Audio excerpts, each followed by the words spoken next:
I don't think I trust my work enough, or I think it's exciting enough to have it, a lot of it. So I think it's a lot like salt. Like it's bad to eat food without salt, but much worse to eat just salt. So I think it would be a fucking nightmare if the whole city were done with my work. I wouldn't know how to handle it either. I believe that collective projects are more interesting than individual projects. I don't work in team. That doesn't mean that when I'm investigating, there's a bunch of other people around the world that are doing similar things that I'm interested in. So I pay attention to what they do, and they pay attention to what I do. And in that sense, I'm talking about collective projects. Francois Roche, or people like Reglin or Lars, or people that I'm interested in what they're doing, and you have common grounds. So I think they share the knowledge. I think it's always good. It's forced to go back to the essence. Like technology and techniques is not so relevant, so you still have to make your case and an argument because everybody using the same tools.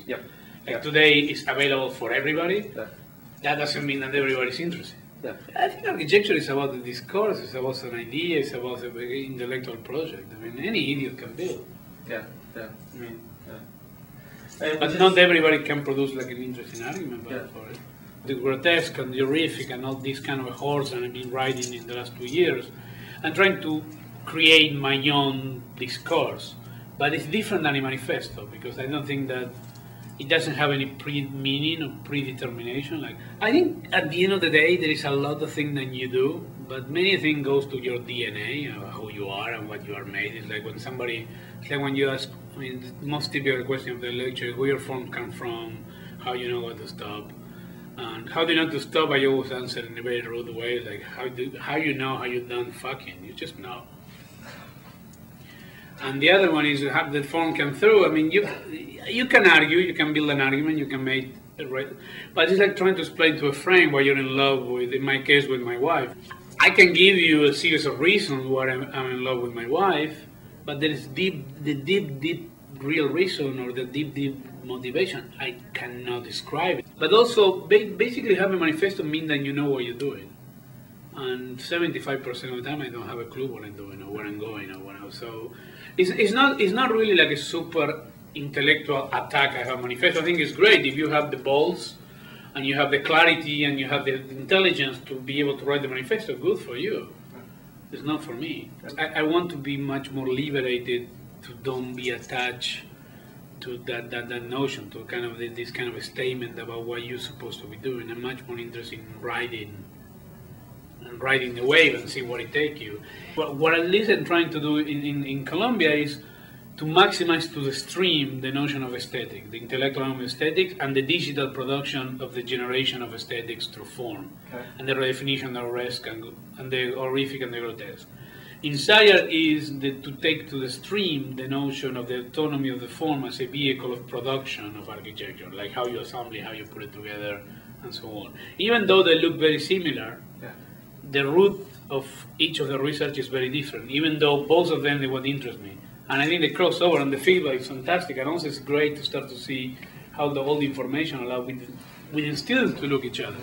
Like my Columbia students, they check what my Syriac students do and vice versa.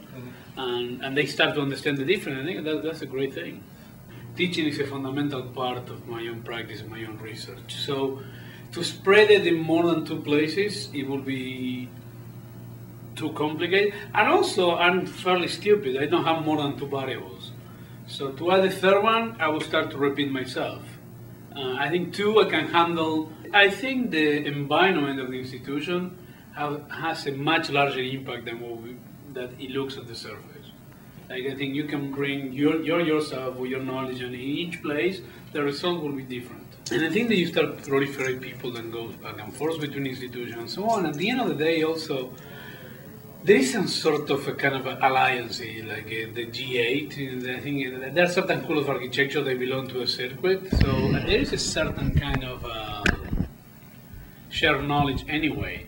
So I think the schools are going to need to sharp, and I think they're going to need to keep reaching out. But I like the idea of what Colombia is today, which is what I call it some sort of the UN of architecture. Like it's becoming less and less a school, and it's becoming more like a gigantic lab of debate. I think that could be a really interesting way to go. Maybe the dangerous side for that is I think it makes more complicated for the students to figure out how to navigate it. Yeah. But certainly make it fantastic for the faculty. I mean, one of the tendencies I see today with the students is that they have this kind of a little bit of everything mentality, which in my view is just idiotic.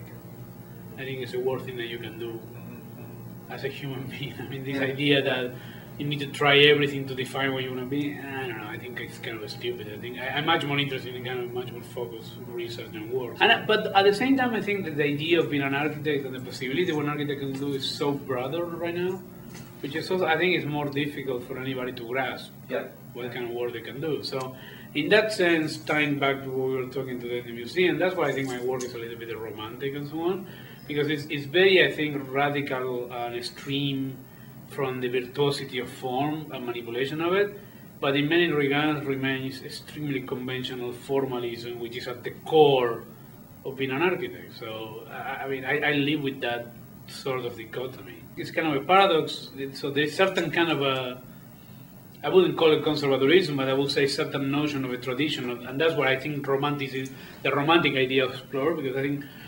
the idea of romanticism implies certain notion of tradition and the respect of certain rules. Yeah. Which is also, I think, all the people who are interested in form and geometry and technique and aesthetics, like me, they have a certain respect for the notion of the rules and a certain pedigree of virtuosity that you need to achieve. I mean, I'm only interested in virtuoso work. Any artisan I like, they're virtuoso. I like to see a work and people in action that they do things that I cannot do. Yeah. And I know it's very snob, but I think it's fine. I think architects, we should be snobs. I mean, the notion of the demagogy of populism in architecture, I think is awful. I think architecture's job is to be a snob, to raise the bar all the time. And I think we should be that. I mean, but ultimately, let's put this on the context. I mean, I talk about this thing because this is what I do every day in my life. This is what you do.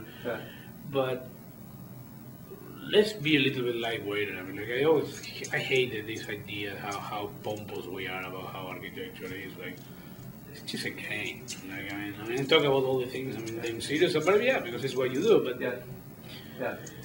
the truth is, architecture is fairly relevant for society at large. I mean, and we are that. I mean, we are like a decoration on a cake. I mean, like we are not a cake. At the end, being famous an architect, what that means, that a bunch of people will know you in a school. That's about it. Like, I flew once with David Bowie. That's famous. When you take the whole first class of an airplane for you and your entourage. All of us, we are just idiots, posing like we're famous.